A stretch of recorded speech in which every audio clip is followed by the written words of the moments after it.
Yeah, it's a balancing act right now. Obviously during the springtime, I think you're spread a little bit more thin, just in terms of donor outreach. Especially being a first-time head coach, just getting to know the community. But once the season starts, it's be all football all the time. So looking forward to that for sure. To touch on that, what do you feel like has been the most surprising part about being a head coach so far at Purdue? The thing that I've obviously wanted to be a head coach for a long time, and my mentors and the guys that I've worked for have all known that, so they've poured into me just different tidbits of advice and information. But the one thing that nobody really talks about is just like the lack of anonymity, right, and being recognized. And so you go to a place like West Lafayette, who's got a passionate fan base, really care about their sports and embrace you if you're a part of their athletics program. So you get easily recognized, and that has been the biggest adjustment. Is just like you walk into a restaurant or a public setting and people recognize who you are. Because for me, I'm the same guy I was before I signed a piece of paper that made me the head coach. But because of that signature, like you are recognizable. From becoming head coach, this is a little funny one, have you thought about the IU-Purdue rivalry at all?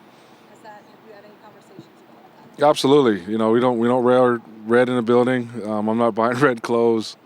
What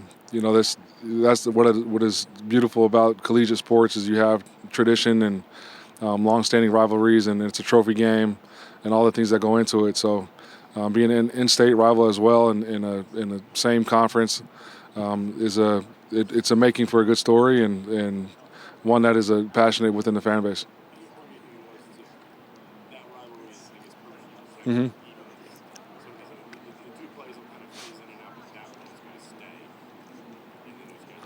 I think it's hugely important. Just like I said, with the history and the tradition of the two schools, the proximity with each other. Those will be great games, and hopefully for a long time. What sort of identity have you tried to build with this program since taking over? Yeah, our three pillars right now are competitive, tough, and disciplined. And so if we can be those three things in every phase, both on and off the field, then we'll have success when it matters most.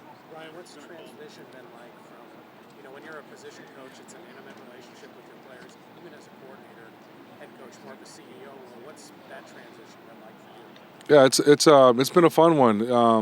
Obviously, your view is a lot broader. You're not just focusing, like you said, on your position group or your side of the ball as a coordinator. Now you're the lens you're looking at it from is a lot wider. But it's also been fun for me because now I'm not just really diving into relationships with 12 guys if I'm a position coach, or 40 some guys if I'm a coordinator. The entire locker room, those are my guys, and so I'm working tirelessly to develop individual relationships with each one of them.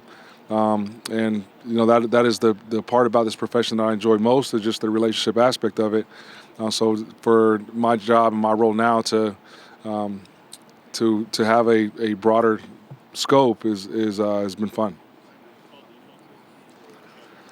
Kevin is our defensive coordinator, so he'll call the plays. In order for me to do my job at the most efficient and effective way I possibly can, I can't micromanage. I got to delegate responsibilities, and Kevin's going to do a great job. I was awarded the platform to be a coordinator and run that side of the ball and ultimately result in this opportunity.